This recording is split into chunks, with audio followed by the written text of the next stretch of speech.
Good morning, Namaskar. Today we will know all about synonym. What is a synonym and how it is asked in your examination. जी हाँ, synonym क्या होता है और ये कैसे आपके एग्जामिनेशन में पूछा जाता है, इस पे ही चर्चा करेंगे इस वीडियो में. Come to the board. Your question is what is a synonym? In short you can say syno. जी हाँ, संक्षिप्त में साइनो कहते हैं. अगर पूरा कहना हो, फुल फॉर्म कहना हो तो कहते हैं सिनोनिम. उसका प्लुरल होता है सिनोनिम्स. चलिए, तो पहले इंग्लिश में जानेंगे फिर हिंदी में जानेंगे. तो इसको डिफाइन करते हैं इंग्लिश में. A word which has the same meaning as another word in the same language.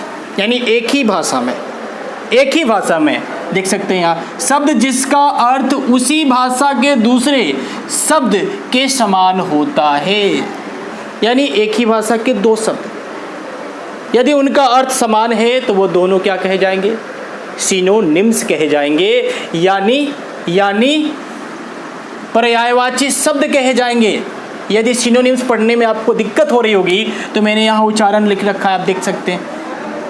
क्या पढ़ेंगे इसको? सिनोनिम या फिर सिनोनिम भी पढ़ सकते हैं. हिंदी होता है पर्यायवाची शब्द, समानार्थी शब्द या कहे समान शब्द. समझ गए? चलिए, अब एग्जामिनेशन में क्वेश्चन कैसे होंगे, यानी क्वेश्चंस इन एग्जामिनेशन. तो देखिए, आपको पहले एक निर्देश मिलता है, एक डायरेक्शन मिलता है, उसे पढ़ना रहता है. उसके बाद क्वेश्चन को उसी हिसाब से बनाना रहता है. तो निर्देश में क्या कह रहा है? सेलेक्ट द अल्टरनेटिव, यानी विकल्प चुनना है. सेलेक्ट द अल्टरनेटिव यानी विकल्प. अल्टरनेटिव का मतलब होता है विकल्प.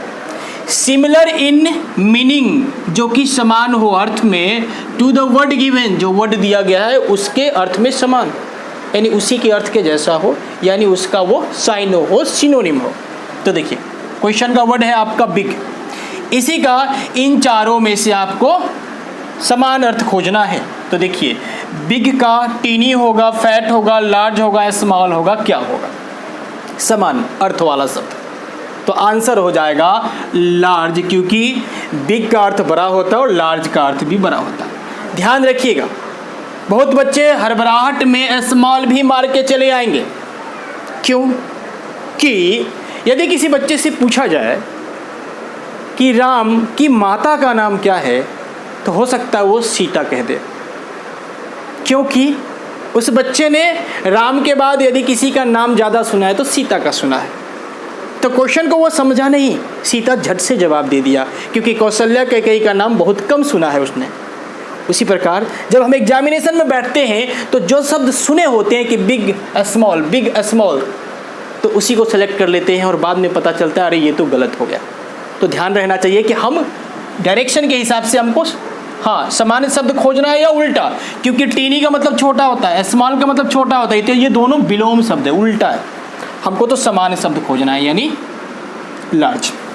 अब क्वेश्चन का पैटर्न बदल गया है. एक सेंटेंस में किसी शब्द को अंडरलाइन कर दिया जाएगा, या फिर बोल्ड कर दिया जाएगा, या फिर इटैलिक लेटर में लिख दिया जाएगा, यानी तिरछा, कर्सिव जिसको कह सकते हैं.